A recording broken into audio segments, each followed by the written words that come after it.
निश्चिंत भाव आज धर्मशाला पंचायत समिति तरफ बीएसकेवाई नवीन कार्ड आज प्रथम पर्यायर बंटन करागला। आज गोटे दिन में आम 910 परिवार को आज ये कार्ड डिस्ट्रीब्यूशन होती। मुख्यतः बीएसकेवाई जो बेनिफिट थिला एथिरे सही बेनिफिट अच्छी, बट किसी लोग जो माने वंचित थिले, जो माने रेशन कार्ड पाऊना बीएसकेवाई नथिला, किंतु से परवर्ती पर्यायर माननीय मुख्यमंत्री अनुभव कले से भली किसी सेगमेंट लोक जो माने रही जाइछन्ति आवश्यकता अच्छी स्वास्थ्य क्षेत्र में एवं से दृष्टि रखी ए नुआ व्यवस्थार प्रचलन है। माननीय मुख्यमंत्री को धन्यवाद जनाऊँ। से ही परिप्रेक्षी में आज प्रथम पर्यायर 910 जन को आम बंटन करूँ।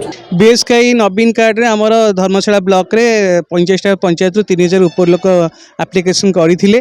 भितर आज प्रथम पर्यायर आम 910 जन को डिस्ट्रीब्यूशन करूँ। आउ जो मैंने रेस्ट रहीगले नेक्स्ट फेज रे आम बीएसकेवाई नवीन कार्ड डिस्ट्रीब्यूट करूँ। से गवर्नमेंट जहाँ स्थिर कर अनुसार आम कार्यक्रम करूँ।